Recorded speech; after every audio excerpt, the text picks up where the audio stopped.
Ah, c'est le bouvreuil.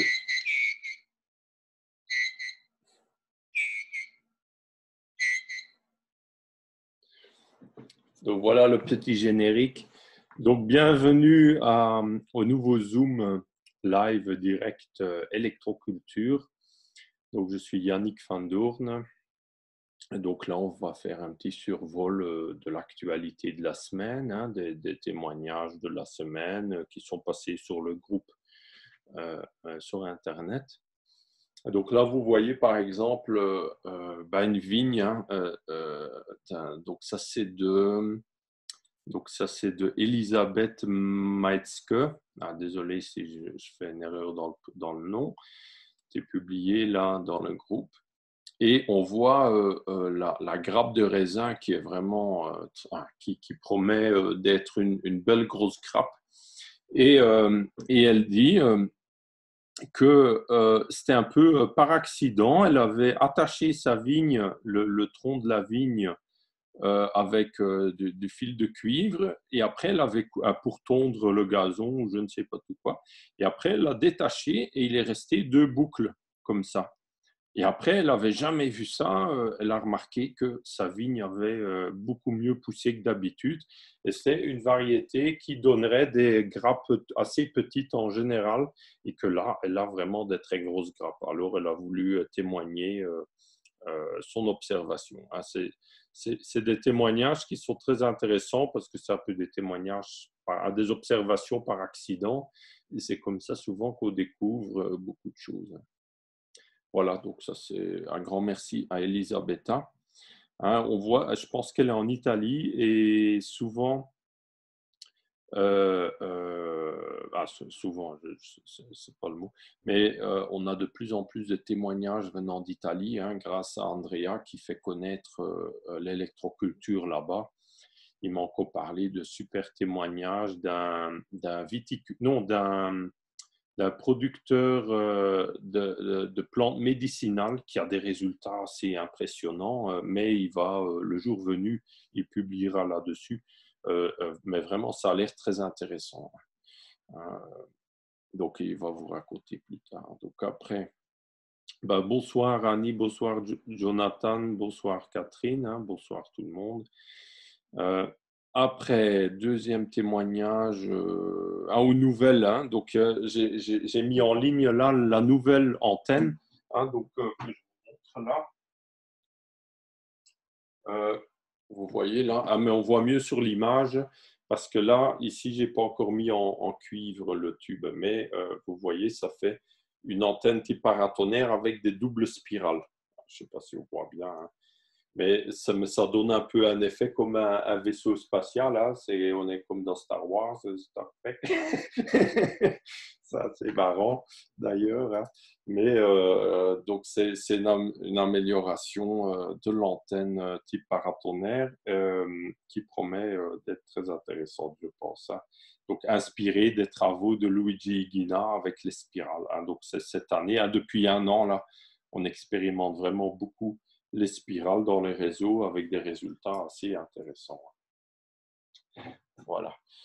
Donc vous trouvez ces photos, ces nouvelles photos sur le site et sur le groupe. Là. Voilà, je vous laisse découvrir. Après, là, on a un témoignage de Adrien Raymond Gross. Où il a bricolé ses antennes, hein, assez sympa, avec des morceaux de bois, du fil de cuivre, des spirales. Et on voit, il a creusé une tranchée. Hein, je vais cliquer là sur la photo. Donc là, on voit donc, comment installer dans son jardin la technique du fil de fer galvanisé relié à l'antenne paratonnerre ou à l'antenne magnétique. Hein. Donc, on peut carrément, comme ça, creuser une tranchée dans son jardin, nord-sud de préférence. Ça fonctionne le mieux quand c'est vraiment bien, parfaitement nord-sud. Et après, on enfuit un fil de fer galvanisé dedans et à l'extrémité sud, on pose l'antenne magnétique. Hein, donc, ou un aimant, hein, on peut aussi prendre un aimant simple. Non, l'antenne magnétique, comme je l'ai fait, elle est optimisée, est encore améliorée, hein, mais déjà avec un simple aimant, on peut déjà avoir des très bons résultats. Par exemple, je vais vous montrer, euh, euh, ça c'est l'antenne que je fais, hein, donc ça c'est fait de plusieurs aimants et que j'enduis de cire d'abeille, et c'est des aimants en anneau, et donc du coup c'est très facile pour connecter le fil de cuivre, il suffit de le traverser. Et le rouge, c'est le nord magnétique, hein, donc je l'indique par du rouge à un côté, et l'autre côté sera le sud magnétique. Et on va toujours diriger le nord magnétique de l'antenne, hein, de l'aimant, on va dire, vers le nord de la Terre, avec le fil qui va vers le nord.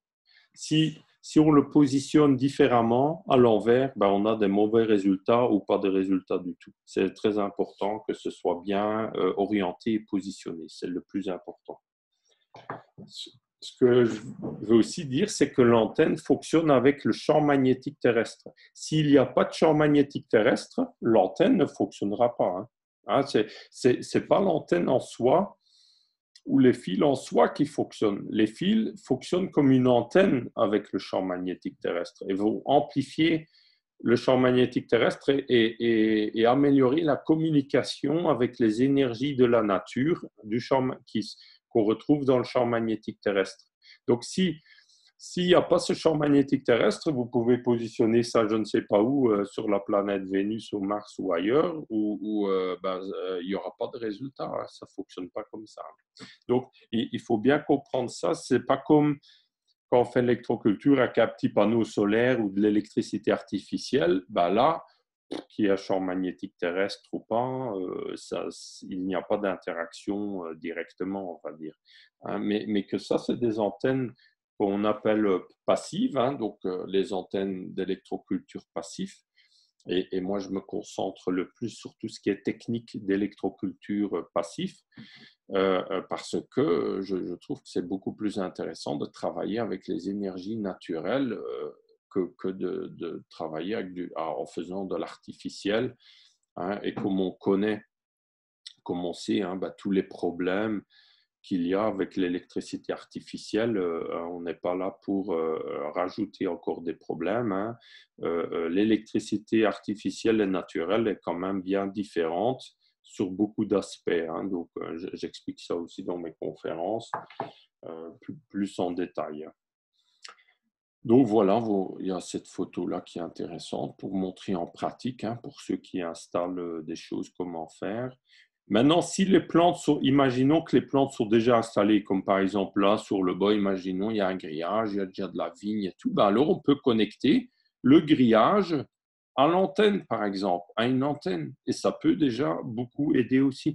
Ou mettre le fil en surface. Hein, parce qu'on ne peut pas toujours creuser pour plein de raisons. S'il y a des arbres, on ne peut pas forcément creuser, sinon on abîme les racines et des choses comme ça. Donc alors on peut mettre en surface et on peut aussi avoir des résultats très intéressants, hein, et importants. Hein. Donc voilà. Deuxième photo. Par exemple, voilà, c'était donc un client, donc il m'avait déjà acheté une antenne, on voit. Hein. Donc il a mis cette antenne-là. Donc, que je viens de vous montrer. Donc, on voit là, il a mis le fil direction vers le nord. Voilà. Donc, ça, je ne sais pas qu'est-ce qu'il veut montrer là. Oui, c'est une butte qu'il a construit. Et vous voyez là un fer à béton, je pense, hein, qui est planté dedans et qui fait une antenne jusqu'en haut. Hein. Donc là, quand on fait ça, on peut relier des fils aussi pour étendre l'effet de l'antenne type paratonnerre.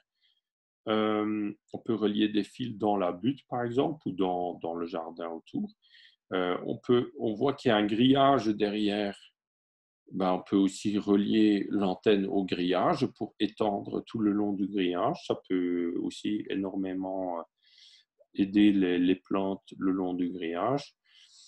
Il y a différentes façons ou possibilités de faire. Hein. Voilà, donc c'est un exemple. Voilà, donc c'est une antenne comme sur mon site, hein, donc de chez moi. Après, on peut aussi bricoler, hein, des choses, hein, mais voilà, ça c'est une belle antenne comme je vous ai montré tout à l'heure. Donc là, il a mis, on voit que le fer à béton, vous voyez, il est très haut. Et là, on voit en bas, vous voyez en bas, il a un premier fer à béton et après, il a relié un deuxième fer à béton. Ça, on peut faire aussi. Et comme ça permet de rallonger l'antenne, de le faire plus grand ou plus haut.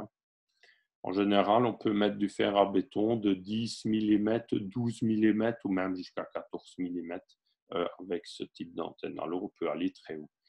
Les meilleurs résultats, par exemple, Justin Christoflo, au début du siècle, il faisait des antennes, il les faisait à 6,25 m de haut. Après, c'est quand même assez haut, il faut qu'il soit bien planté dans la terre alors.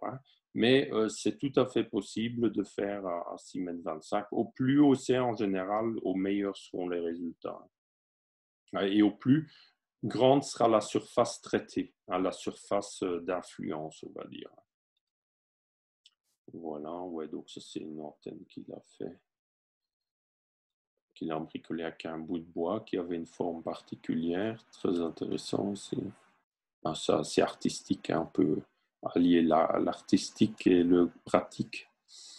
Vous voyez là, donc on peut prendre un bout de bois comme tuteur, c'est un très bel exemple, et relier un fil tout simplement. Donc ça peut ne pas coûter grand-chose de faire des antennes. Un bout de bois, un tuteur en bois ou des bambous, ça fonctionne bien avec des bambous. Et ça, on peut en voir très long, c'est flexible dans le vent. Et donc, on peut relier comme ça un fil, que ce soit de différents métaux, si on veut. En général, on prend du fil de fer galvanisé ou du cuivre. Voilà, donc on a vu ce témoignage d'Adrien. Merci Adrien. Donc après, on a là un témoignage d'Andrea. Ouais, donc Andrea, là, très intéressant. Attendez, on voit. Est-ce qu'on voit bien? Attendez, ici. Che è veramente altissimo, influenzato. Attendez, je vais avancer un peu. Si Internet est assez rapide. Vari bancali. Attendez. Fragole giganti. Attendez, je cherche. Je vais vous montrer plutôt ce qu'Internet rame un peu là. Je vais aller plutôt en avant. Oui, il y a une conférence là qui a été enregistrée que j'ai fait avec l'association sur les pas d'Hypatie. Donc vous trouvez, c'est en 3 parties, c'est 3 heures et c'est sur YouTube. Donc vous pouvez aller voir. Il y a toute une présentation avec les slides, donc vous pouvez vraiment tout bien regarder en détail. C'est très riche d'informations. Il y a aussi des nouvelles informations par rapport à il y a quelques années pour ceux qui découvrent ou qui ont déjà vu des conférences. On apprend toujours des nouvelles choses. Donc voilà, c'est une nouvelle conférence mise en ligne. Je vais encore en faire des nouvelles et en mettre de plus en plus en ligne pour faire connaître l'électroculture. Là, on voit encore un beau témoignage là, de tuteur de lierre. On voit des groseilles immenses. C'est vraiment intéressant. Alors, j'ai été voir dans mon propre jardin aussi, du coup, pour aller voir si je remarque ça aussi. Et c'est vrai qu'ils sont quand même assez gros, je dois dire. Donc, c'est très intéressant. C'est ce qu'on remarque en général. C'est comme si les plantes deviennent plus grandes en général, mais aussi plus riches en matière, en goût, en huile essentielle, en matière active. C'est pas juste plus grand comme avec les engrais chimiques, c'est aussi plus grand en matière. Donc, voilà, c'est un exemple. Et on a vu ça surtout sur les semences aussi. Par exemple, ouais, ça c'est de l'ail de chez Raphaël. Mais qu'est-ce que je voulais montrer? Il y a un témoignage aussi dans les commentaires. Est-ce que c'est là? Non, c'est pas. Oui. Oui, qu'est-ce qui se passe? Je me suis trompé de, de bouton là.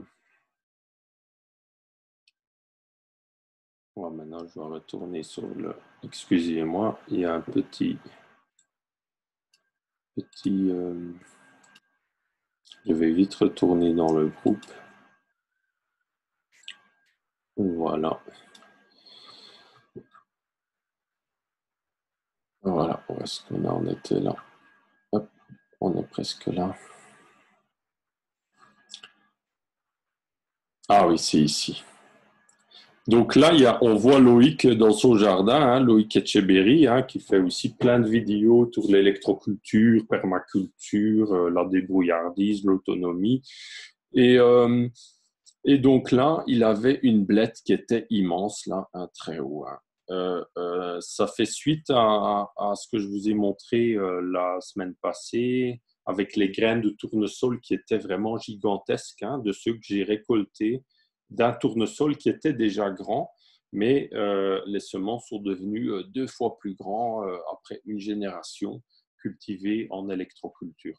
Et donc là, je vais les ressemer, on verra l'année prochaine maintenant. Et donc, là, par exemple, il y a Loïc qui a une côte de bête qui est aussi très grand. Et alors là, il y a Alain qui a partagé aussi son témoignage que je vais vous montrer là. Ah voilà, on va cliquer sur sa photo. Donc ça, c'est de Alain. Regardez ça. Donc ça, c'est des côtes de bête là, de chez Cocopelli. Hein. Et vous voyez, ça, c'est les graines du paquet de Cocopelli, les graines normales. Hein, et ça, c'est les graines que lui, il a récupérées en ayant cultivé cette côte de bête en électroculture chez lui, avec ses systèmes d'électroculture. Hein. Donc là, vous voyez vraiment une grande différence. Donc, on a remarqué ça donc maintenant sur la côte de bête, on a remarqué ça sur le tournesol, les graines de tournesol. Et à mon avis, ce serait maintenant intéressant pour ceux qui récupèrent leurs graines, comme nous, là, de regarder vos graines que vous récupérez, la taille, s'il y a une évolution et aussi la germination. Ça peut être intéressant aussi de comparer. Parce que ben là, on a quand même des indications super intéressantes que les plantes, que leur vigueur et leur taille augmentent. Ça peut vraiment devenir très intéressant, ça.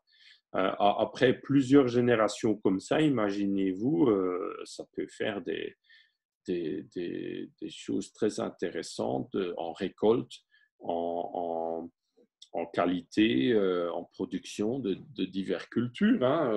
On peut comme ça très vite dépasser toutes les cultures en conventionnel de façon biologique et avec l'électroculture. Hein. Si on arrive à augmenter comme ça la production de façon si importante. Hein. Donc là, moi, je pense qu'il y a une piste super intéressante là, à développer, à étudier sur les graines. Hein, parce que de beaucoup de cultures, ce qu'on récolte, en fin de compte, ce sont les graines. Hein, par exemple, les céréales sont les graines. Par exemple, le maïs sont aussi les graines qu'on récolte, hein, les épis de maïs. Il y a beaucoup, les tournesols aussi pour l'huile, par exemple, c'est aussi les graines qui sont pressées. Donc, au plus grosses sont les graines, au plus on a de matière, au plus on a de récoltes. Donc, c'est très intéressant, ça. Voilà, à suivre, hein, à suivre. Et comme je disais, quelques générations de récupération de graines comme ça, l'électroculture aura tous les records de production, toutes catégories. Ça, c'est intéressant à regarder. Là, on voit encore mieux là, hein, sur la photo.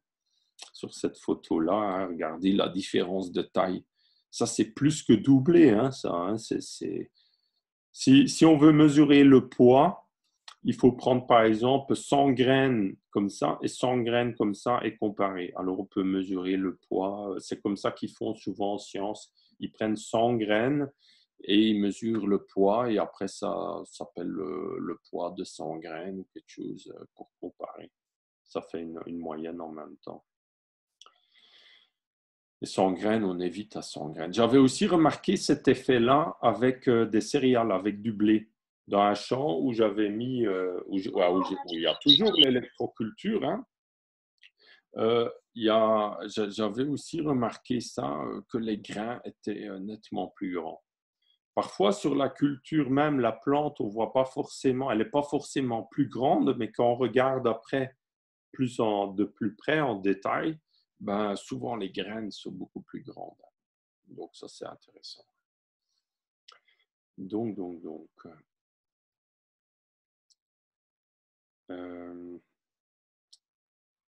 Attendez, voilà. Donc là, ça, c'est une antenne de Catherine, hein. Voilà, c'est une antenne artistique, hein, mais très intéressante. Hein, j'espère que c'était sur quel... c'est un melon ou une courge?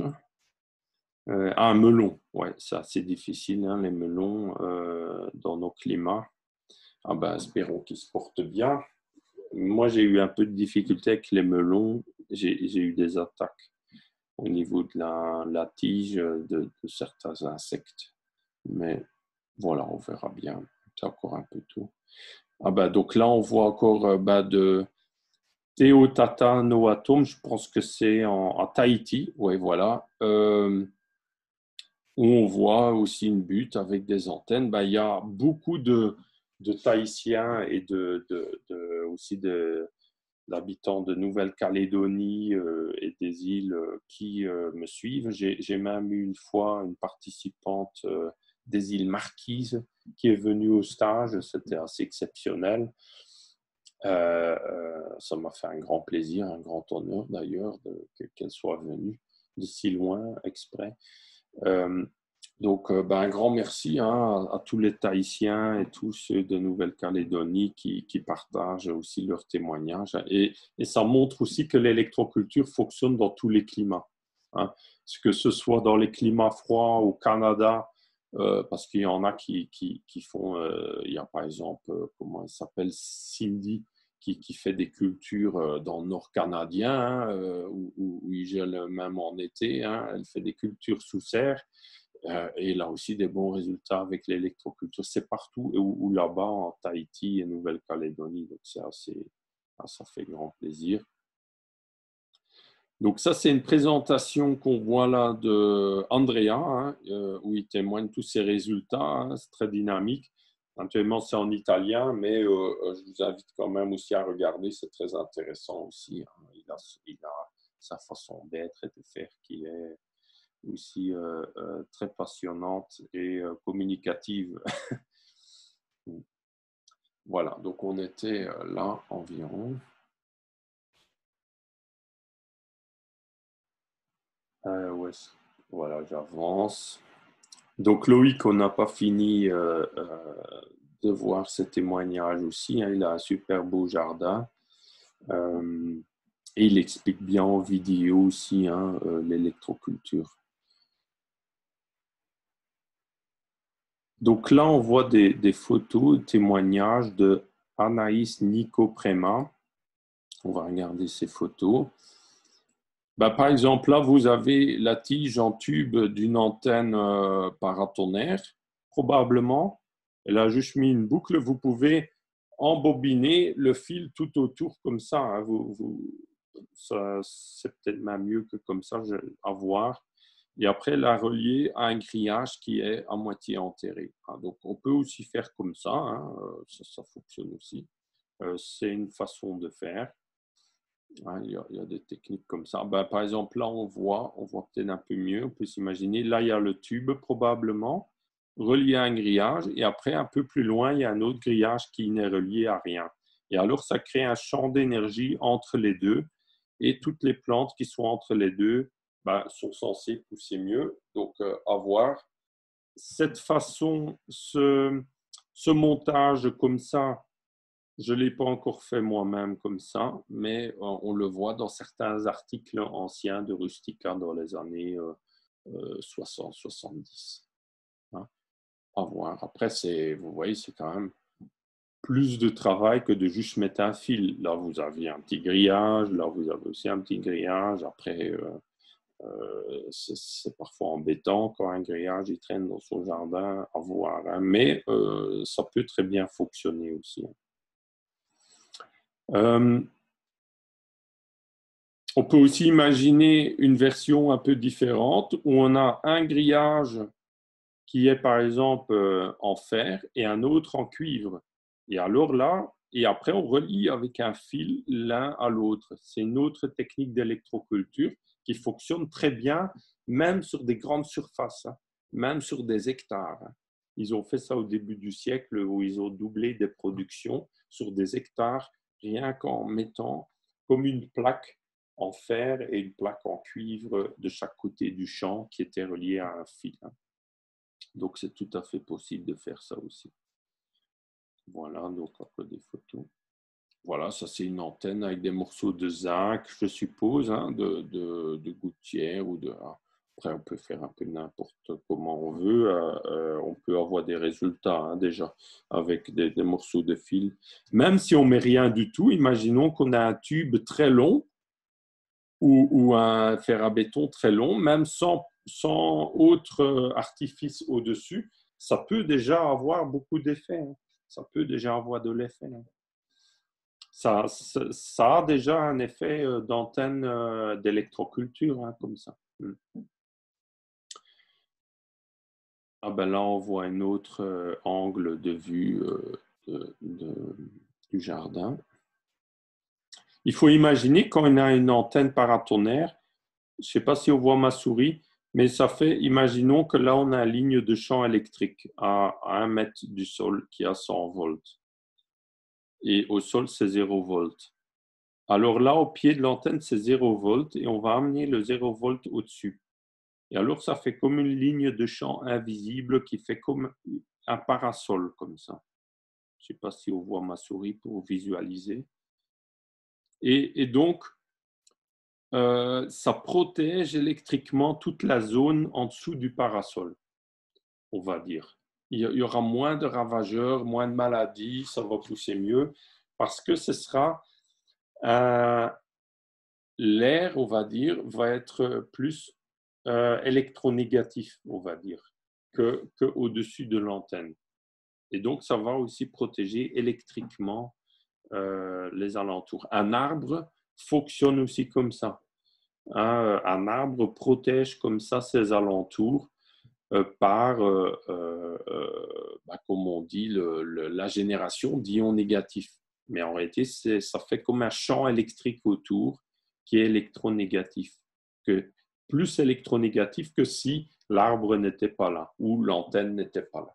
Hein, donc, ça, c'est très intéressant aussi à savoir. Voilà, on a vu son témoignage.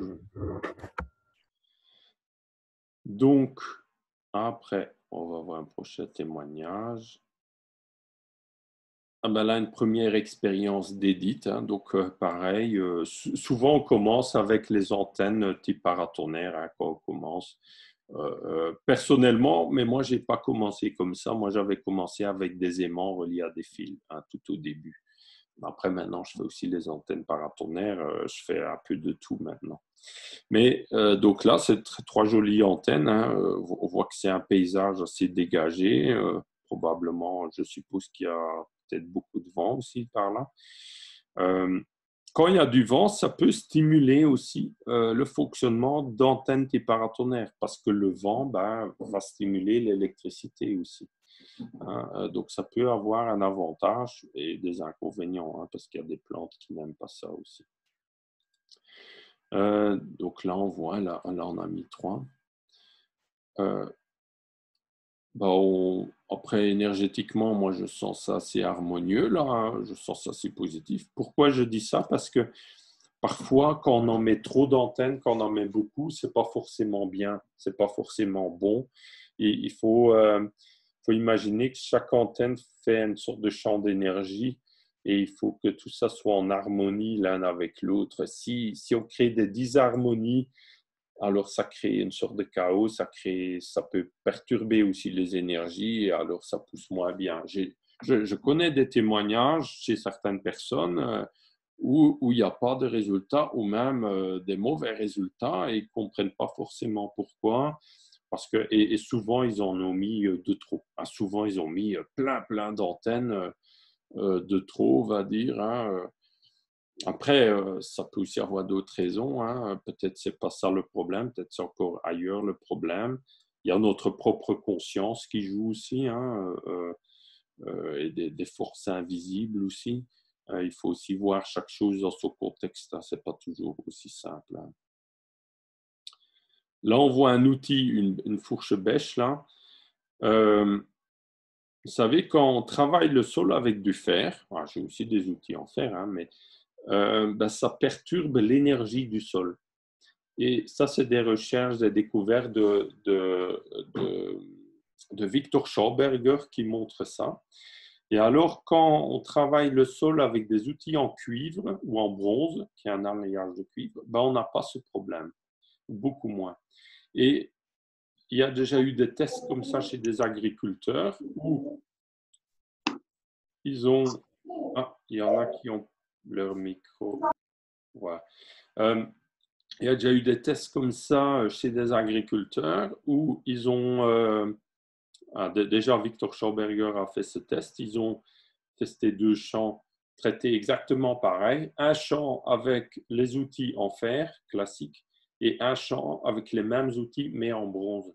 Et ils avaient jusqu'à plus de 30% de différence de récolte. Pourtant, ils ont fait exactement la même chose, simplement que le matériau était différent.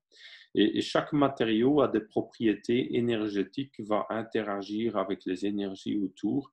C'est au-delà de l'histoire des ions de cuivre ou des ions de fer ou quoi. C'est au-delà de ça, hein, parce que quand on plante une antenne paratonnerre en fer, on n'a pas ce problème. Mais le fer, il ne bouge pas là, au-dessus du sol. C'est surtout quand le fer bouge au-dessus du sol qu'on a ce problème. Hein, c'est pas quand il est statique, on va dire.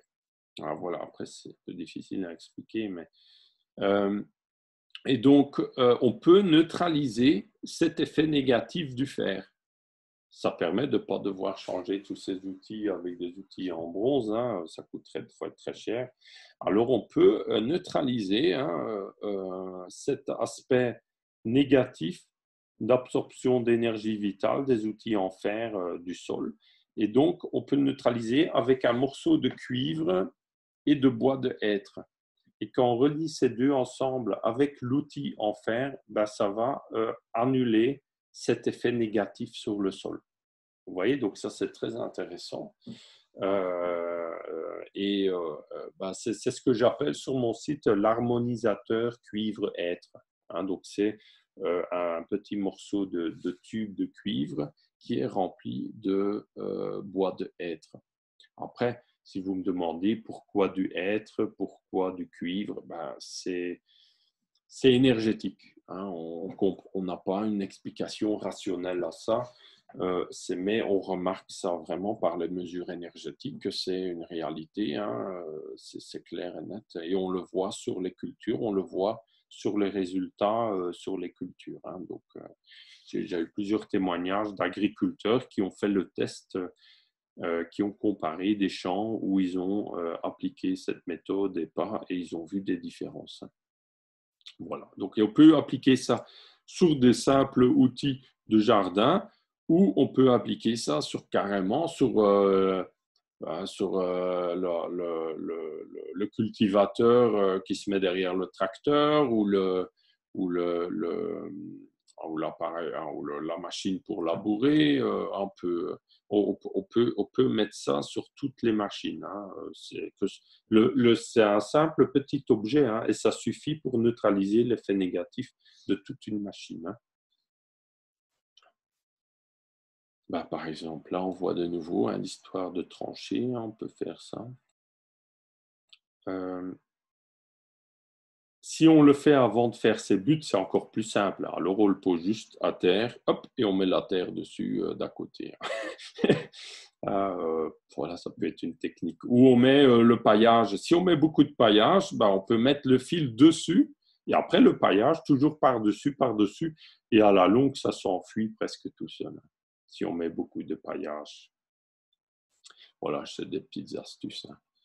Ben, vous voyez, ça, on peut acheter comme ça des rouleaux en fer galvanisé, hein, agricole, et après, on en a assez pour toute sa vie.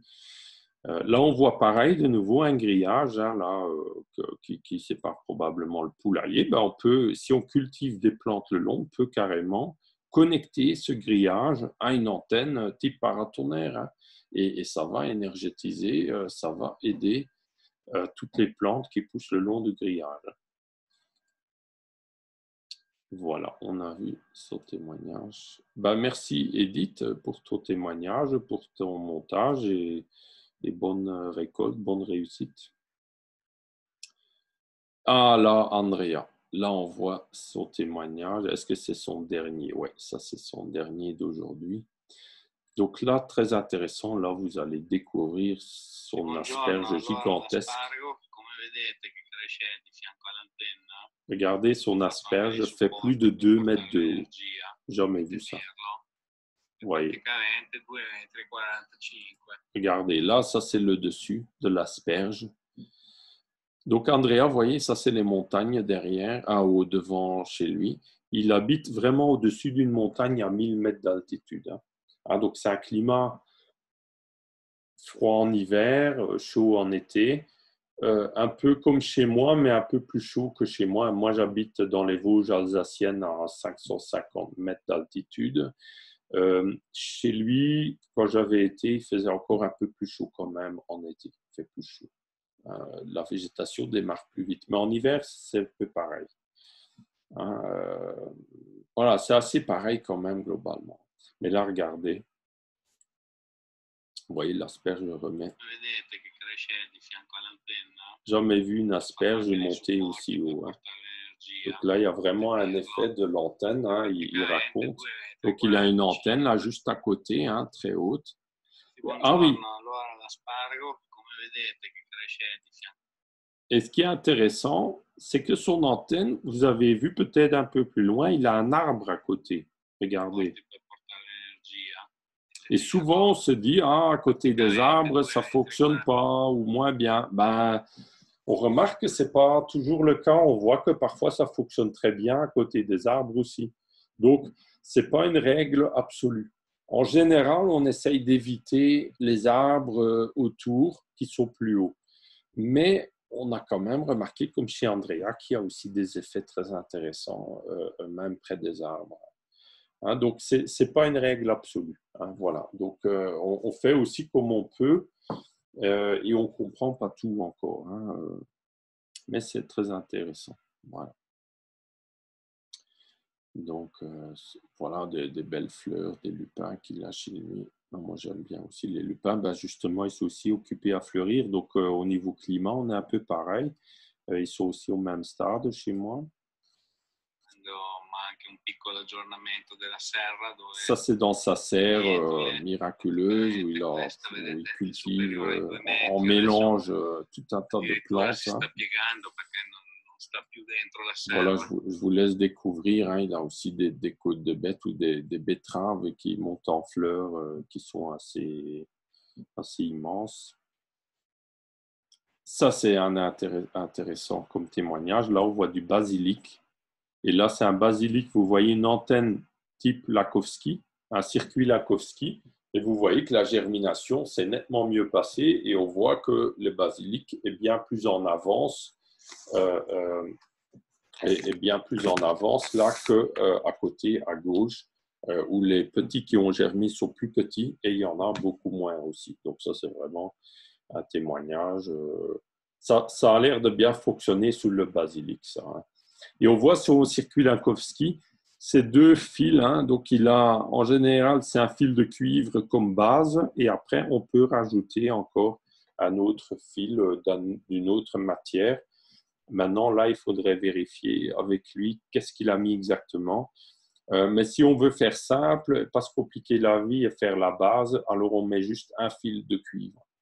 Et donc là, on voit aussi qu'il n'y a pas forcément besoin de mettre des tuteurs pour fixer le circuit Lakowski. On peut aussi juste le poser sur le sol, dans ses semis ou au pied de ses plantes, et ça fonctionne très bien. Voilà, il n'y a pas forcément besoin de mettre des tuteurs comme Lakowski faisait dans ses toutes premières expériences. Après, il ne le faisait plus comme ça. Voilà.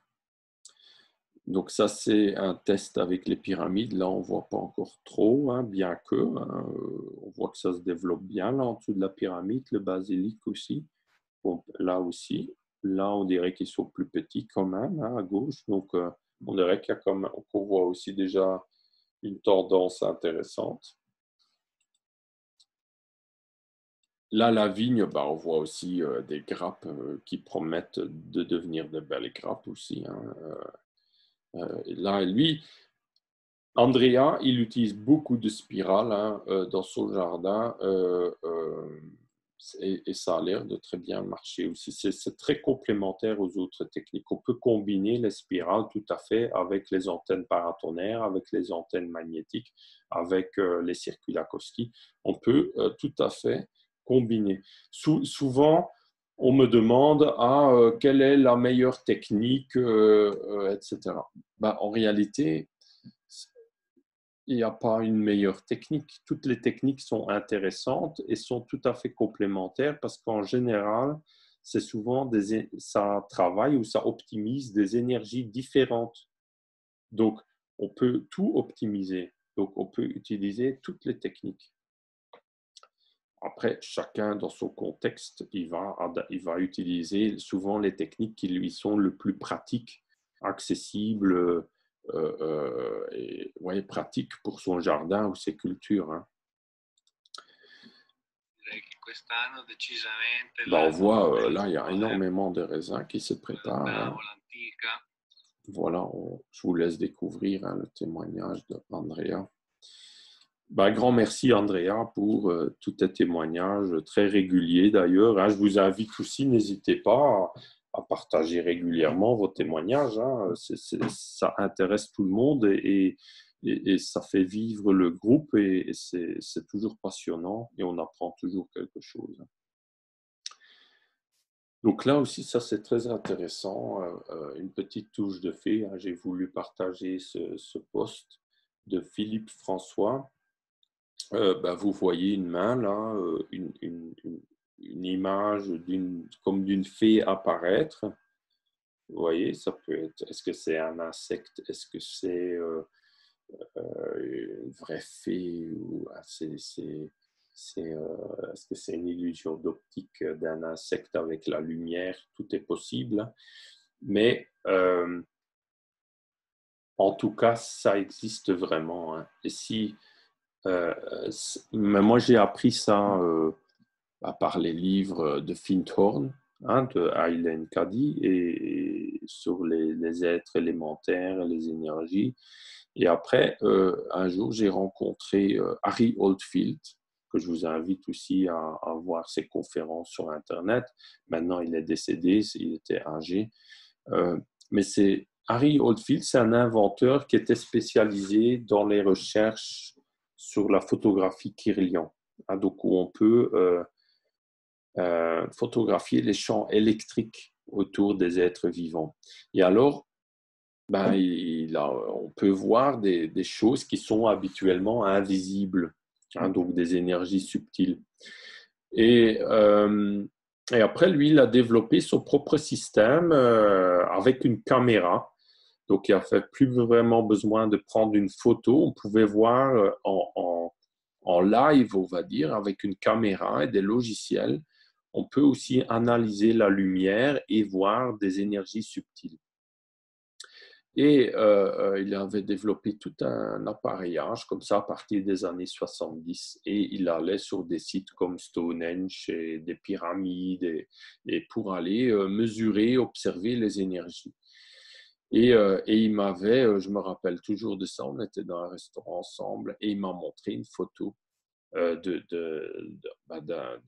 sorte de fée sur un bâton qui volait, hein, un peu comme dans les contes de fées, hein, comme dans les contes. Il m'a montré un personnage comme ça qui existe vraiment, qu'il a lui-même pris en photo. Et alors, il me racontait que ces êtres, ils ne se montrent pas à tout le monde. Il faut déjà avoir une certaine ouverture d'esprit, sensibilité, un certain respect, je dirais aussi, de ces énergies-là, pour que elle ou il se montre à vous, hein, à nous. Si on n'est pas ouais, respectueux, ouvert à tout ça, ben alors on ne peut pas les voir. Même si on aurait la chance de photographier, ben la photo, elle disparaîtrait ou on la perdrait ou il se passerait des choses. C'est aussi si on veut la partager et que ce n'est pas le moment de partager, on n'arrive pas à le partager aussi. Il y a un tas de choses invisibles qui peuvent se passer. Mais ça existe, il y a tout un tas d'énergies invisibles. Et le but de ces antennes, comme moi je le conçois, d'électroculture, c'est de travailler avec toutes ces énergies, ces consciences qui nous sont invisibles, hein, et pour certains visibles, hein, pour certaines personnes très sensibles perçoivent ces énergies bien mieux que nous en général. Mais on peut tous développer ces sens. Et quand déjà en prendre conscience que ça existe, hein, c'est déjà un grand pas, je pense. Et toutes ces énergies, avec ces antennes, l'idée, c'est de travailler en harmonie, hein, d'amplifier ces énergies subtiles, invisibles, au bénéfice de l'harmonie des plantes et de toutes ces consciences qui nous aident. Ouais. Ouais, voilà, c'est très jolie photo. Ah, voilà le témoignage de Richard. Ça, c'est un témoignage exceptionnel, hein, incroyable. Hein. Ah, ce n'est pas incroyable parce qu'on y croit. Ah, mais regardez là. Donc là, il a des carottes qu'il a semées dans sa serre. Là, il a des tours rondes. On voit des tours rondes. Attends, je vais photo. Ouais, voilà. Là, on voit les carottes à gauche et ça, c'est les carottes à droite. Et donc, après, il a fait un test. Il a fait quelque chose de différent. Regardez, ça c'est un peu plus tard. Là, il a planté des tubes de cuivre, donc le 5 mai. Il a planté des tubes de cuivre remplis de basalte. Ça, c'est vraiment une idée. Voilà, ça lui est venu comme ça. Et regardez après, qu'est-ce qui s'est passé. Voilà, donc ça, c'est les carottes témoins au 19 mai. Donc, on est 2 semaines après. Voilà. Je ne sais pas si vous imaginez, mais ça a poussé vite. Hein. Donc, on est 2 semaines après et ces carottes sont 10, 20, voilà, autour de 30 cm, il disait, hein, je pense. Ouais, il dit autour des 30 cm de hauteur, il met. Voilà. Et après, là, les autres carottes, ouais, donc ça, c'est les carottes de 30 cm. Ah, attendez, on va. Donc là, on voit les carottes d'environ 30 cm. Il y a aussi des tours rondes, hein, on voit les tours rondes. Après, c'est une serre où il a mis beaucoup d'électroculture hein, par les tours rondes et des choses qu'il a enterrées aussi, hein, mais il racontera. Mais là, la différence entre les deux côtés, parce que là, ça pousse déjà bien aussi. Hein, donc là, on verra maintenant l'autre photo. Voilà, ça, c'est les carottes où il y a les tuyaux. Et là, ça fait carrément 40 cm, hein, 40 cm de haut. Hein. Et on voit que c'est bien plus vert encore aussi, hein, très intéressant. Donc, vous voyez, le tube fait environ 37 cm dépassant du sol. Je pense que la longueur n'a pas tellement d'importance, mais c'est surtout le fait que c'est rempli de basalte et que ça fait comme une aspérité qui sort du sol, un peu comme une tige, comme une antenne paratonnerre, comme une aiguille d'acupuncture, comme une tour ronde hein, de basalte, de roches paramagnétiques. Ça fait une mini tour ronde, mais reliée au cuivre. Donc, il y a peut-être une interaction énergétique, une combinaison énergétique gagnante, on va dire, entre le cuivre entre le cuivre et le basalte. Hein. C'est peut-être ça aussi, hein, on découvre. Hein. Donc, c'est très intéressant. Donc, il fait 10 cm de plus, hein, carrément. donc 10 cm. Donc ça, c'était avant. Donc à gauche, témoin, à droite, le traité. Mais là, ce n'est pas encore traité, donc c'est au même stade. Après, il met ses tubes et 2 semaines après, il y a 10 cm d'écart. Ouais, 10 cm d'écart. Hein. Donc là, il y a peut-être 40 cm, il dit, les carottes, et l'autre 30 cm. Donc c'est vraiment intéressant. En 2 semaines de temps. Imaginons, il aurait fait ça directement à son semis. La différence serait peut-être encore plus grande, probablement.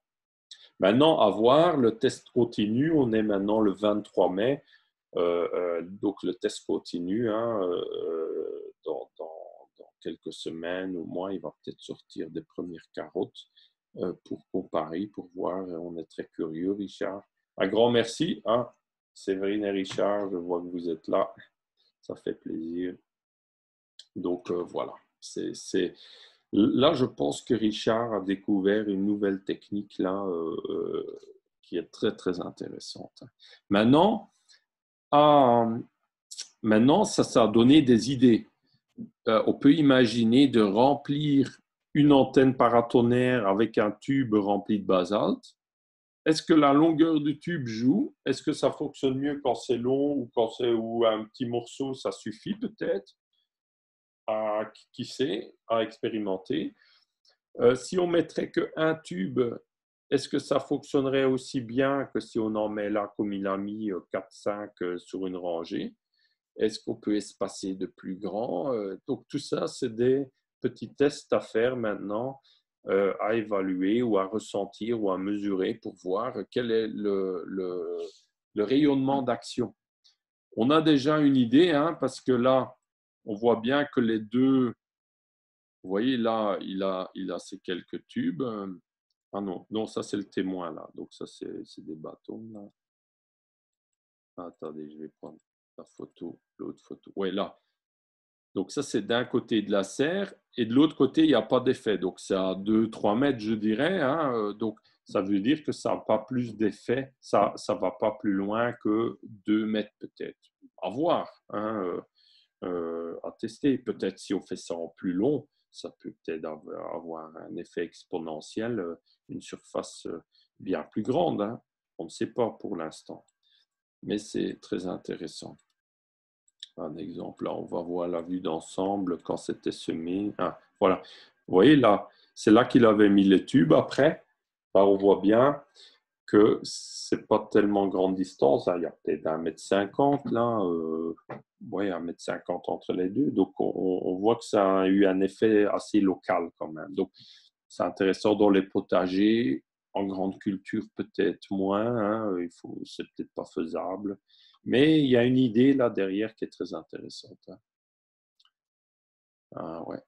Ben, ce qui peut aussi être très intéressant, c'est quand on met des fils de fer galvanisé dans le sol reliés à l'antenne magnétique, c'est de mettre un peu de basalte le long du fil.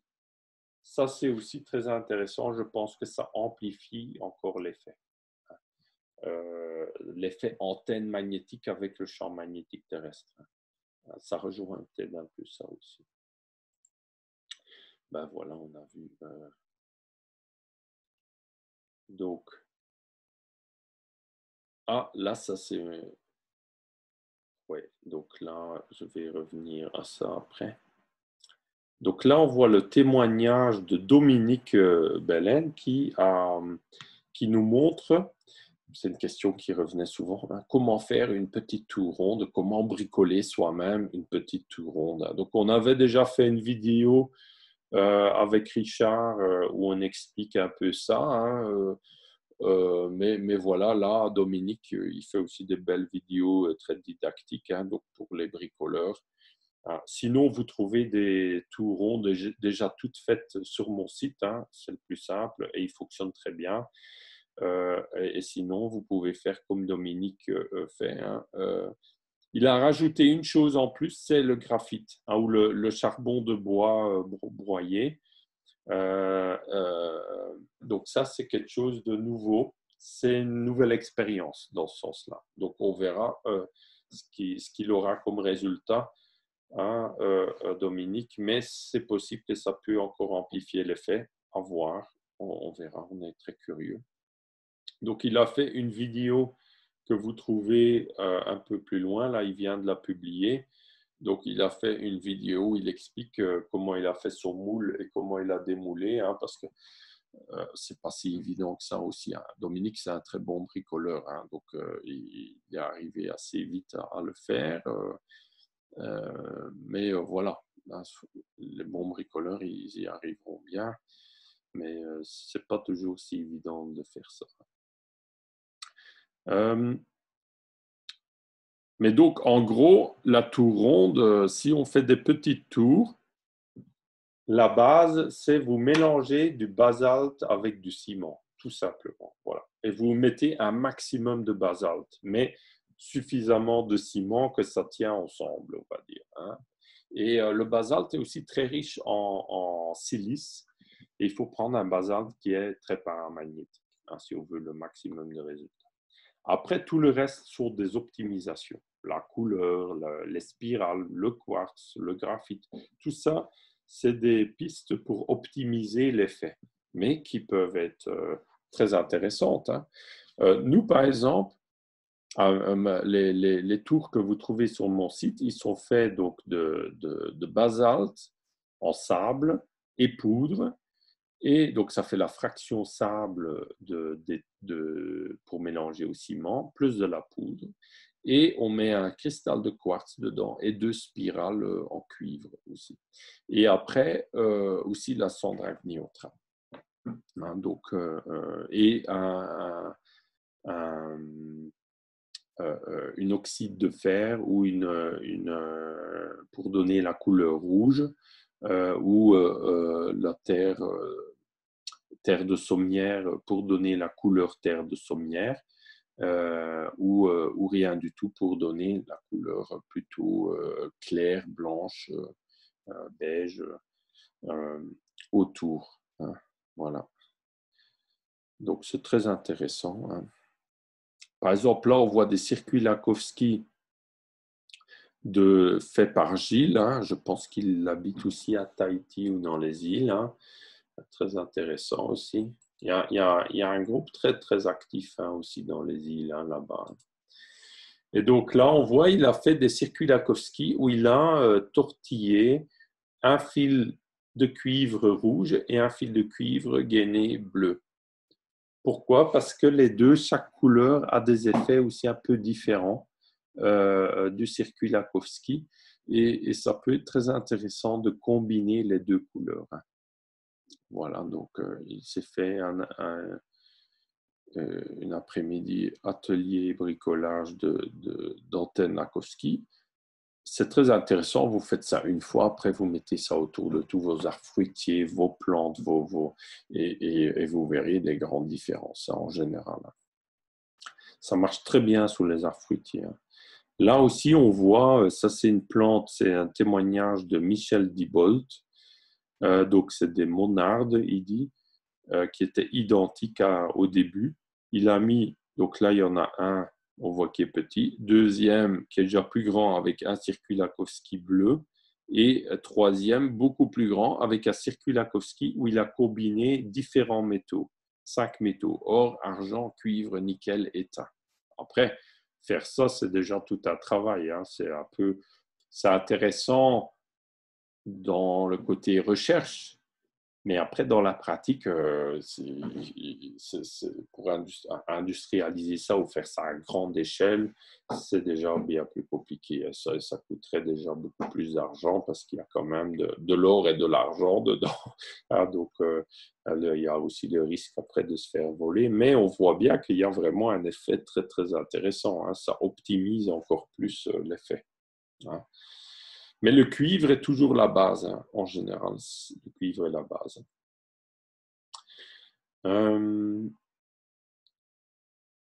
Et voilà, après, je vais finir dans les témoignages avec celui-là. Donc, ça, c'est à l'Institut Vavilov, hein. Donc, j'avais été la fin octobre, non, fin avril 2019, et après encore en mois d'octobre, je pense, c'était, ou septembre, octobre. Et, euh, et donc, j'ai visité l'Institut Vavilov. Je vous laisse découvrir la vidéo de la bibliothèque de l'Institut Vavilov. L'Institut Vavilov est un institut créé à Saint-Pétersbourg à partir de 1838.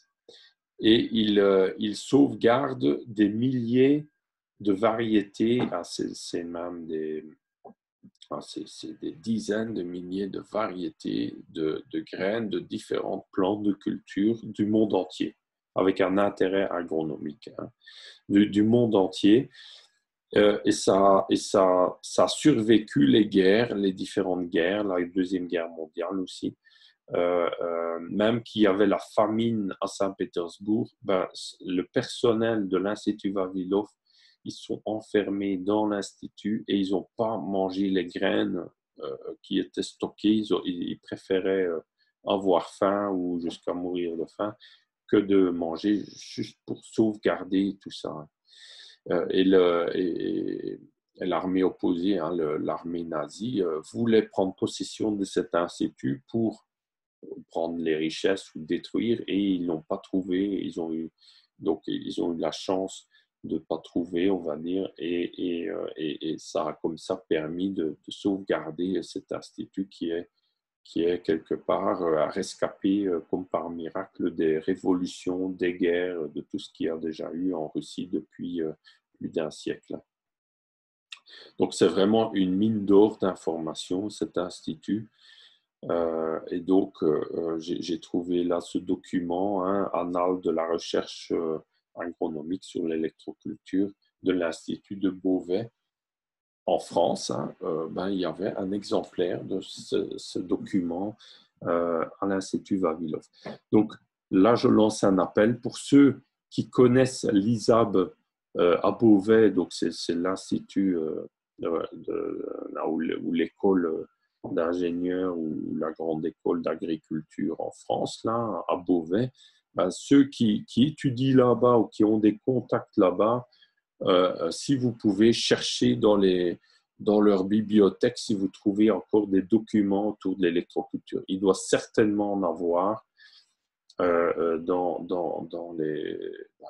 leur bibliothèque ou dans leurs archives. Hein. Parce que le premier directeur de cet institut de Beauvais, de cette école, c'était le frère Paulin, et c'était un passionné d'électroculture. Et plusieurs de son personnel s'occupaient d'électroculture, faisaient des recherches. Il était très connu dans le monde entier, déjà fin des années 1800. Donc, le document, là, il date de 1894. Hein, donc, c'est quand même assez impressionnant. Et dans ce temps-là, il était une référence, hein, le frère Paulin de l'Institut de Beauvais. Hein. Donc, n'hésitez pas à chercher, à trouver, hein, surtout à trouver, et à partager aussi ce que vous trouvez là, hein, à mon avis. Et si on ne trouve pas, ben, c'est un peu la honte de la France, hein, qu'on doit aller à l'étranger pour trouver ce genre de documents qui ont été sauvegardés à l'étranger. Hein. Parce qu'en France, il y a eu une grosse censure autour de tout ce qui est de l'électroculture. Et il y a eu une sorte de nettoyage où ils ont détruit, supprimé tout un tas de documents et de recherches autour de l'électroculture, hein, en France, d'avant la Deuxième Guerre mondiale. Hein. Donc c'est vraiment une volonté politique qu'il y a eu dans l'histoire de effacer toutes les preuves, les connaissances autour de ça pour le bénéfice de l'agrochimie et de tout ce qu'on nous impose aujourd'hui dont on ne veut plus. Hein. Voilà. Donc voilà, hein, donc, je vous fais découvrir. Je veux encore vous partager beaucoup de passages de ce livre et à la fin tout le livre entier, plus probablement. Hein, mais au fur et à mesure du temps, je vous partagerai des connaissances issues de ce livre. Il y a des passages très, très intéressants. Hein. Un exemple, hein, il explique dans le livre un exemple, une recherche qu'il y a eu sur les dangers, hein, sur les risques aussi de ces recherches. Hein, je vais vous en parler.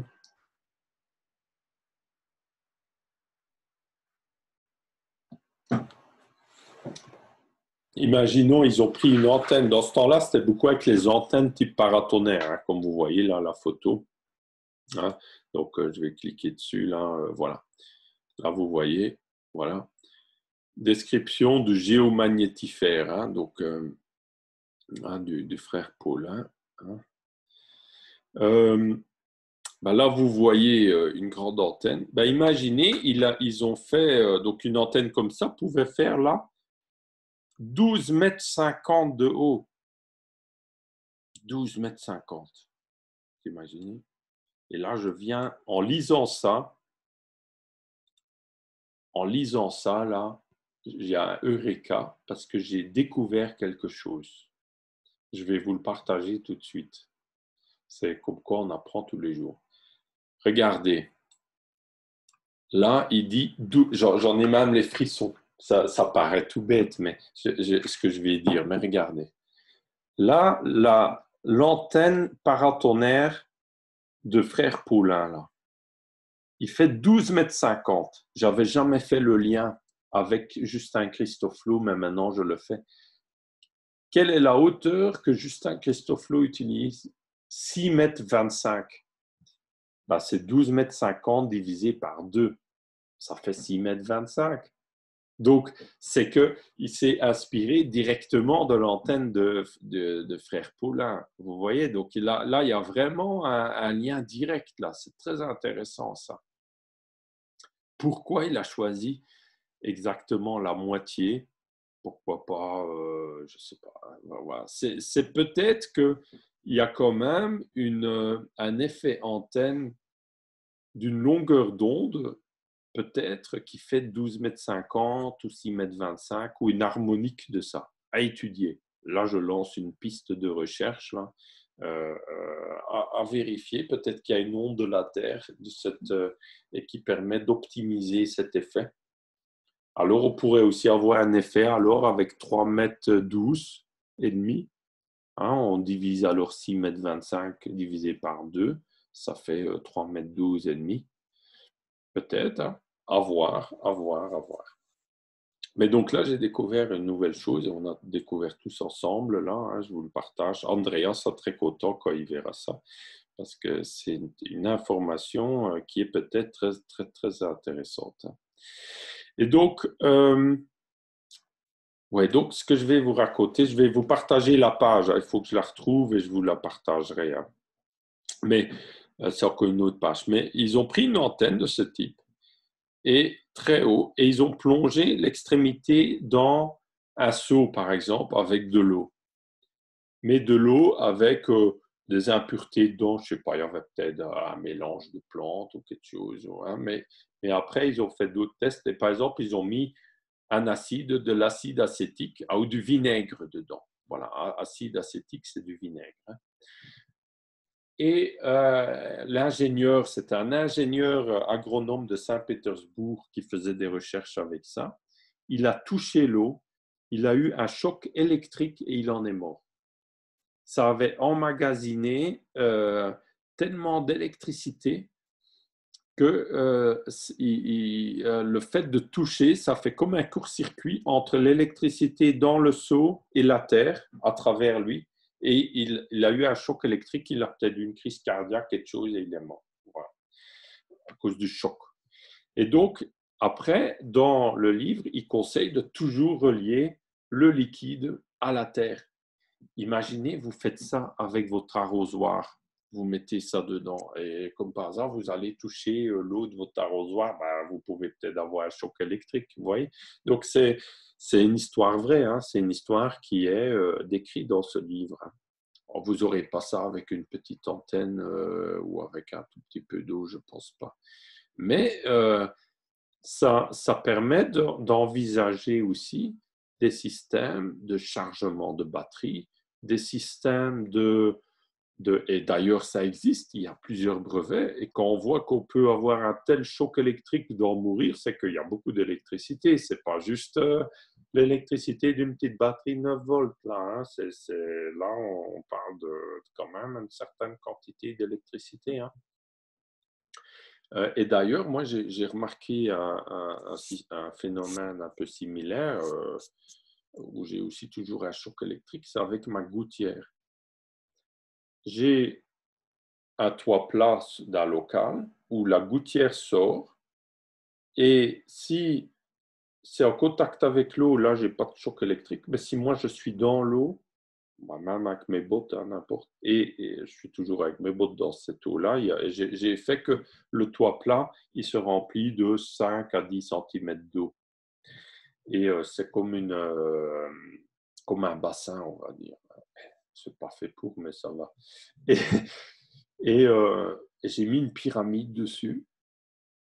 Ça peut aussi jouer. Et après, quand je touche la gouttière, j'ai à chaque fois un choc électrique. À chaque fois que je le touche. Donc, je le mets en contact avec l'eau, il n'y a plus de choc électrique. Je l'enlève de contact avec l'eau et dès que je touche, il y a un choc électrique. Un léger choc électrique, un peu comme d'une clôture électrique, comme ça. Mais ça veut quand même dire qu'il y a une sacrée électricité. Hein. Sacrée électricité. Et je pense que c'est important de relier l'eau alors, ou de relier le liquide à la terre. Il faut toujours que ce soit relié à la terre déjà pour éviter les accidents. Voilà, voilà. Mais ce serait rigolo, comme on avait déjà partagé, de relier à des LED peut-être. Peut-être on peut allumer des petites lumières avec, des choses comme ça. Ça peut être rigolo, ça. Voilà, voilà. Ah, donc, ça, c'est moi dans la bibliothèque, hein, avec la copie du livre des annales de la recherche agronomique sur l'électroculture qui m'ont offert. Donc, ça, c'est l'Institut Federal Research Center Vavilov All Russian Institute, blabla. Ah, très intéressant. Là, vous voyez la plaque. Hein. Donc, cet institut, c'est vraiment d'une valeur inestimable. Donc là, ça c'est moi, j'allais un peu endormi là, mais donc ça c'est ma thèse hein, que j'ai recopiée, reliée et que j'ai offert à l'Institut Vavilov quand je suis arrivé là pour les remercier de leur accueil, hein, de m'accueillir, c'était tout au début. Et je leur disais mon souhait de chercher des documents d'électroculture et ils m'ont vraiment, ils ont été très polis, très accueillants. Au début méfiants parce qu'ils ne me connaissaient pas du tout, encore un petit peu, j'avais écrit quand même et tout, mais ils ont vraiment été très, très corrects, très justes. J'ai rarement eu un si bon accueil dans une bibliothèque, honnêtement,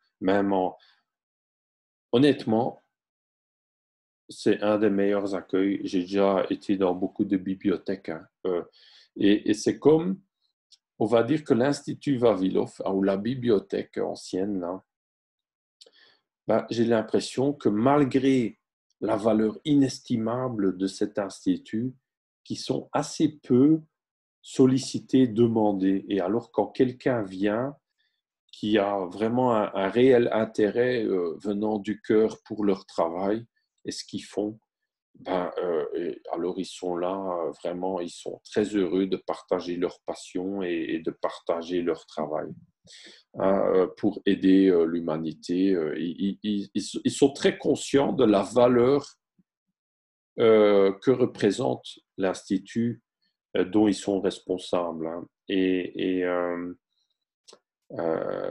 Ouais, il faut comprendre aussi leur prudence et méfiance parfois. Hein, c'est tout à fait normal parce que c'est aussi ce qui les a sauvés à travers les guerres, à travers les différentes crises dans l'histoire. Et donc, mais je pense que pour l'avenir de l'humanité, cet institut est d'une valeur inestimable. Ça, c'est sûr. Hein. C'est des documents incroyables là. Et beaucoup en français. Hein. Tous les documents, il y a des milliers de documents anciens d'avant 1914, tout en français. J'avais un ami allemand qui a lu des bibliothèques entières. Il adorait lire et il a lu des milliers de livres dans sa jeunesse. Il faisait que ça, que lire, lire, lire. Et il m'a dit, les livres les plus intéressants, ils datent d'avant 1914. Ça tombe bien, dans cet institut, il y a plein de livres en français avant 1914. Moi, j'invite les ingénieurs agronomes français, les jeunes qui font des études, qui sont intéressés dans la permaculture, les techniques alternatives, mais faites un stage, faites une thèse autour d'un sujet, des ressources anciennes, de culture, de plantes, de différentes choses, et contactez l'Institut Vavilov. Mettez en valeur ces connaissances. Il y a des ressources. Un exemple, j'étais avec un Russe là, et il avait trouvé un livre sur comment cultiver des pommes de terre en région froide en Sibérie. Ils avaient développé des variétés et des techniques particulières qui leur permettaient de cultiver des pommes de terre dans des zones qui étaient normalement trop froides pour la pomme de terre. Donc ça, c'est très intéressant. Combiné à l'électroculture, quand on sait que l'électroculture va accélérer le cycle de croissance, donc raccourcir la période de croissance et aussi augmenter la résistance au froid, ben, ça permet imaginer en Russie, en Canada aussi, ça permet d'agrandir les surfaces agricoles cultivables peut-être de 10, 20, 30, 50%. C'est d'une valeur mais impressionnante, incroyable. Hein, ça transforme la Russie en grenier du monde. Hein, s'ils prennent conscience de la valeur de ces connaissances, hein, eux-mêmes. Hein. Ben voilà, hein, en tout cas, j'ai lancé l'idée, hein, maintenant ils font ce qu'ils veulent avec, hein, mais en tout cas, il y a moyen d'augmenter très fortement les cultures agricoles en Russie. Hein. Il y a des terres à perte de vue là-bas et il y a des techniques, il y a le savoir-faire qui dorment dans la bibliothèque là. Ah, c'est le cas de le dire. Hein. Voilà. Et il y a des Français, des Belges comme moi qui sont tout à fait prêts à développer l'électroculture dans n'importe quel pays du monde. Hein. Voilà, bah, au plaisir d'aider à tout ça. Mais aussi en France, c'est intéressant aussi, dans les zones montagneuses, ben ça permet de cultiver aussi, d'augmenter aussi les surfaces. En France, il y a quand même beaucoup des zones de montagne, semi-montagne, ben, comme par exemple où j'habite, à 550 mètres d'altitude, ben, j'arrive à avoir des maïs et de la vigne que d'habitude, les vignerons, ils disent au-dessus de 450 mètres, oubliez, ça ne marche plus. Ben là, moi, 550, ça marche. Après, voilà, il faut adapter les techniques. Hein. Et le maïs, pareil, j'arrive à avoir, l'année passée, j'avais des très beaux maïs. Et pourtant, le maïs, Dieu sait qu'on sait qu'il aime bien la chaleur et l'eau, etc. Et que là, l'année passée, c'était vraiment la sécheresse. Et j'ai quand même eu des super beaux maïs hein, avec l'électroculture. Hein. Voilà, voilà. Donc, on a fait un peu le tour des témoignages. Hein. Je vais encore vous en montrer un ou deux là. Je vais encore vous en montrer un en live. Hein. Regardez. Donc ça c'est la menthe.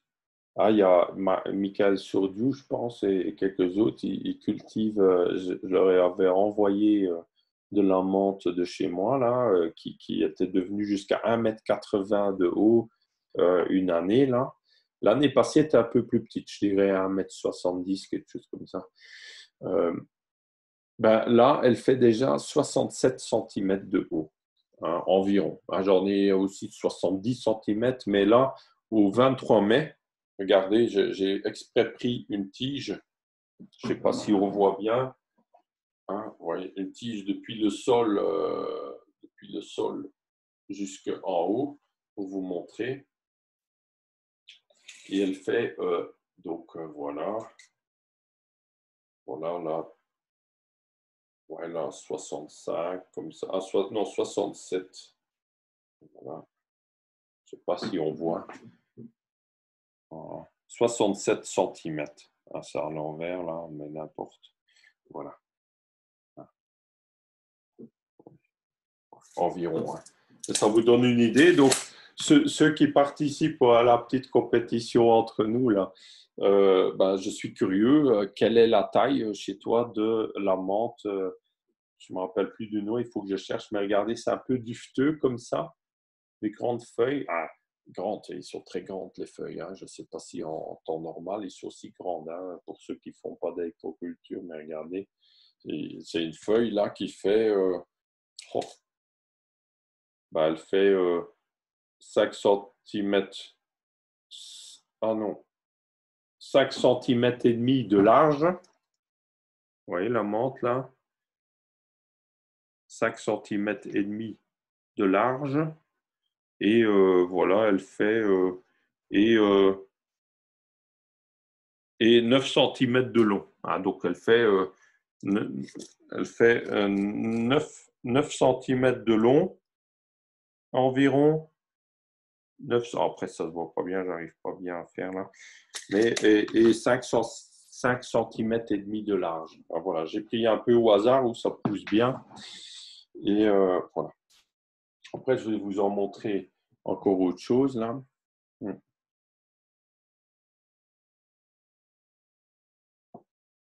Ah, c'est du génépi très bon. Très bonne qualité parce que j'ai déjà eu des génépis de moins bonne qualité, alors c'est imbuvable. Mais quand vous avez un bon, ça c'est un génépi en biodynamie cultivé avec soin et l'alcool fait vraiment avec soin, c'est pas bourré de sucre comme chez certains et vraiment il est excellent. Et regardez là, regardez. Donc j'étais dans la serre qui est en électroculture, hein, mon serre dôme là, hein, mon serre euh, comment ça s'appelle? Mon serre en demi-sphère. Là. Et regardez, j'ai pris je me dis, je vois, tous mes pissenlits sont très grands dans ma serre. Hein. Mais j'en ai un que j'avais déjà montré dans une vidéo, une photo. J'ai pris une feuille de ce grand pissenlit. Je me dis, cette feuille, elle a l'air grande. Alors, je l'ai pris comme ça au hasard et j'ai mesuré.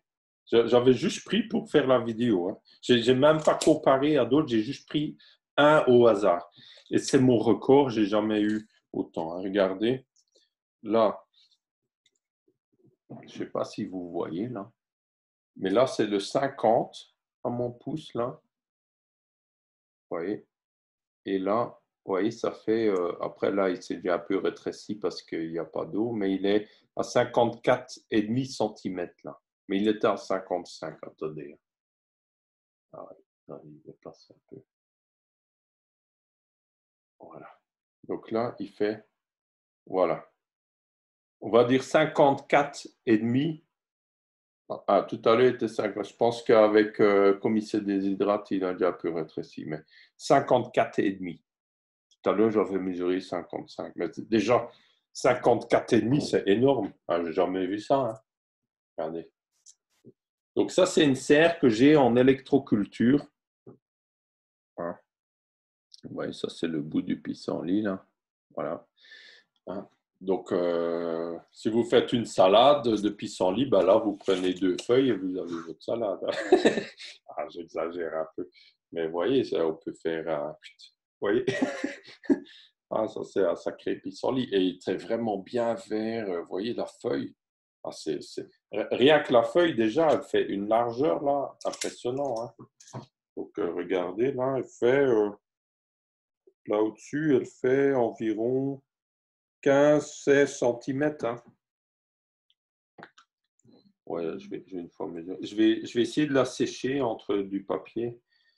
Ça, je peux montrer en hiver aussi. Ah non, elle fait 17 cm et demi. Ouais, 17 cm et demi de large, à l'endroit le plus large. Donc, c'est incroyable quand même. Hein. Voilà. Un beau pissenlit, bien tendre là. Voilà. Donc voilà, je voulais vous montrer ce pissenlit.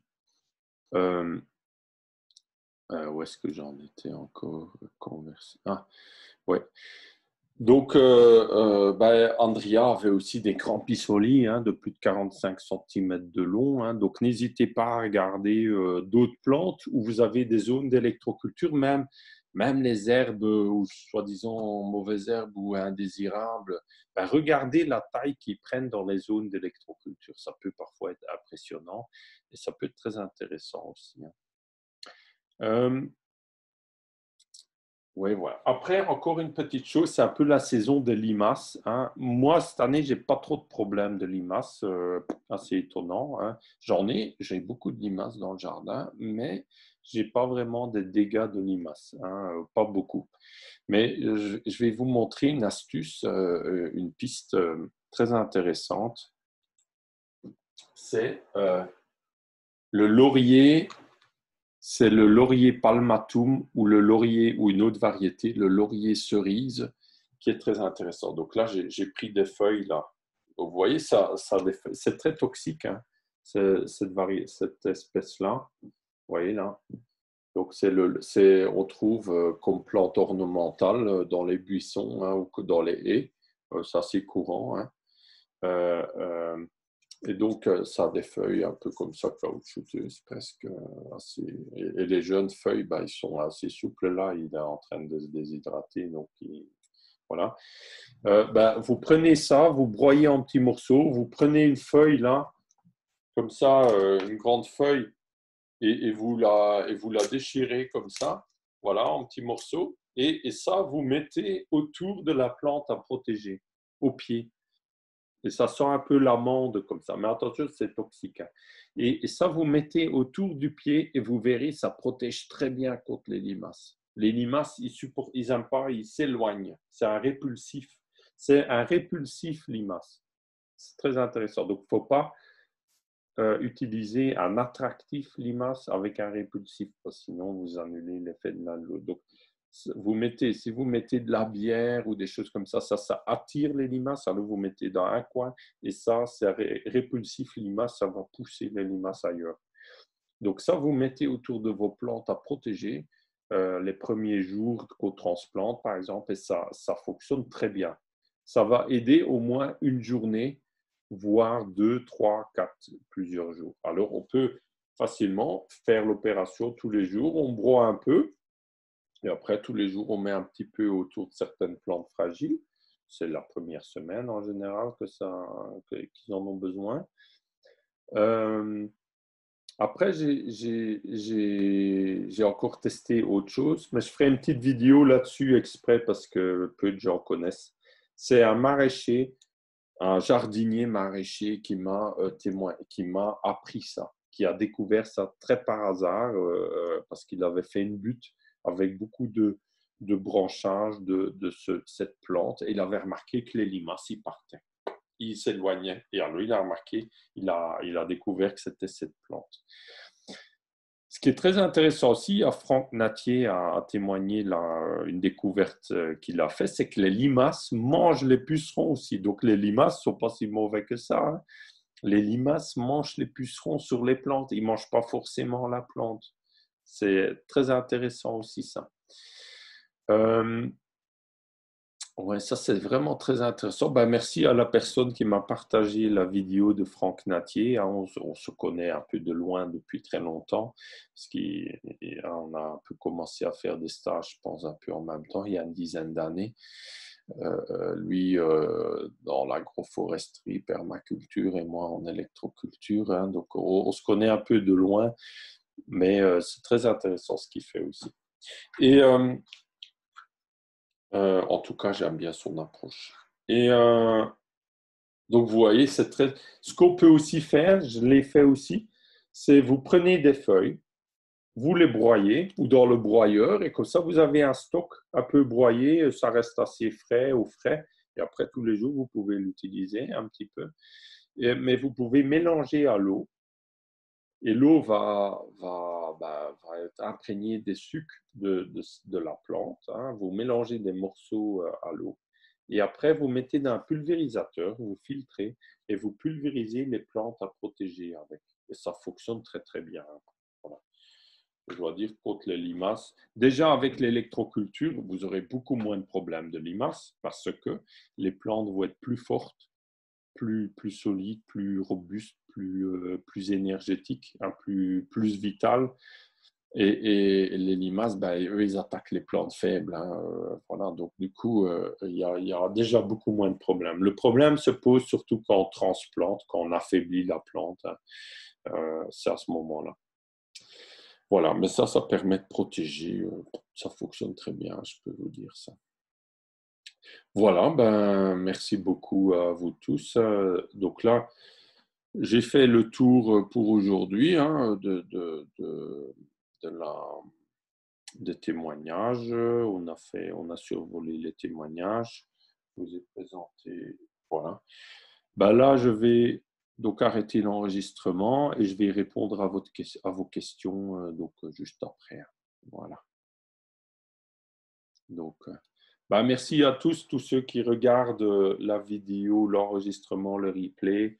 Ben merci à vous tous. Partagez vos témoignages, continuez vos recherches, vos expérimentations.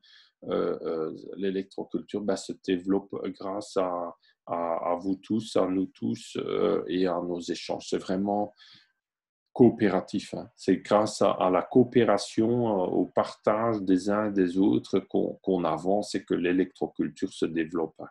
C'est vraiment très utile. Hein. Ouais. Ben, merci beaucoup à vous tous. À tout bientôt.